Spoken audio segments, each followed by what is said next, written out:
உயிரினும் மேலான அன்பு உடன்பிறப்புகள்.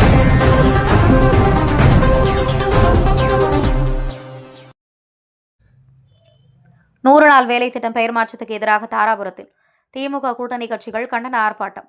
500க்கும் மேற்பட்ட தொழிலாளர்கள் பங்கேற்றனர். திருப்பூர் மாவட்டம் தாராபுரத்தில் 100 நாள் வேலைவாய்ப்பு திட்டத்தின் பெயரை மத்திய அரசு மாற்றியதை கண்டித்து திமுக கிழக்கு மாவட்டம் சார்பில் பிரம்மாண்ட கண்டன ஆர்ப்பாட்டம் நடைபெற்றது. தாராபுரம் சர்ச் சாலை பகுதியில் நடைபெற்ற இந்த ஆர்ப்பாட்டத்துக்கு திருப்பூர் கிழக்கு மாவட்ட திமுக செயலாளர் பத்மநாபன் தலைமை வகித்தார். தாராபுரம் ஒன்றிய செயலாளர் SV செந்தில்குமார் முன்னிலை வகித்தார்.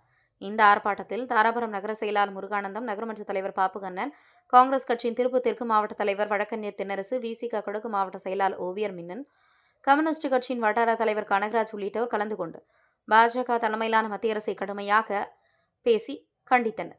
மகாத்மா காந்தி தேசிய ஊரக வேலை உறுதி சட்டம் என அறியப்படும் 100 நாள் வேலைவாய்ப்பு திட்டத்தின் பெயரை நீக்கிவிட்டு Viksit Bharat guarantee for Rozgar and Ajeevika mission என்ற புதிய பெயரில் மத்திய அரசு புதிய மசோதாவை கொண்டு வந்துள்ளது. இது ஏழை எளிய கிராமப்புற மக்களின் வாழ்வாதாரத்தை கடுமையாக பாதிக்கும் வகையில் உள்ளதாகும். மாநில அரசுகளின் மீது கூடுதல் நிதிச்சுமையை ஏற்றும் முயற்சியாக திமுகவினர் குற்றம் சாட்டினர். இந்த புதிய மசோதாவை கண்டித்து திமுக தலைமையிலான மதசார்பற்ற முற்போக்கு கூட்டணி இன்று குண்டடம், மூலனூர் ஒரே நேரத்தில் கண்டன ஆர்ப்பாட்டங்களை நடத்தினர். அதன் ஒரு பகுதியாக தாராபுரத்தில் இந்த ஆர்ப்பாட்டம் நடைபெற்றது. ஆர்ப்பாட்டத்தில் தாராபுரம் மற்றும் அதன் சுற்றுவட்டார பகுதியை சேர்ந்த 500க்கும் மேற்பட்ட 100 நாள் வேலைவாய்ப்பு திட்ட பயனாளிகள் மற்றும் தொழிலாளர்கள் பெருமளவில் கலந்து கொண்டனர். மேலும் திமுக மற்றும் அதன் கூட்டணி கட்சிகளின் நிர்வாகிகள், உள்ளாட்சி பிரதிநிதிகள் உள்ளிட்டோரும் பங்கேற்றனர்.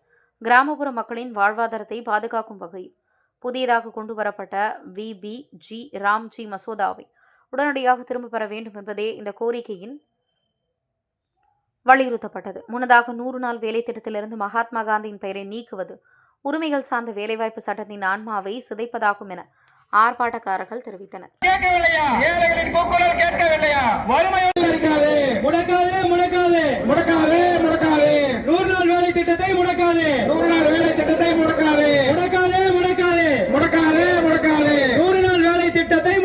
பாஜகவின் சதி நிறைவேற விடமாட்டோம். பாஜகவின் சதி நிறைவேற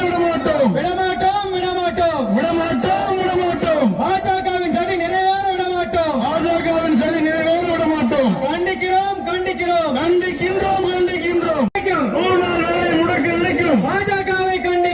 பாஜகவை கண்டிக்கின்றோம். 100 நாள் வேலையை முடக்க நினைக்கும். புதிய சட்டத்தை திரும்ப பெறு. பழனிசாமி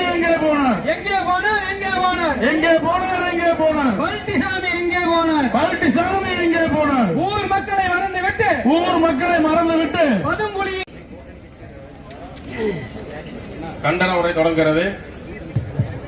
கூட்டணி கட்சி நிர்வாகிகள் யாராவது கீழே இருந்தால் மேடைக்கு வருமாறு அன்போடு கேட்டுக்கொள்கிறோம். உயிரினும் மேலான அன்பு உடன்பிறப்புகள்.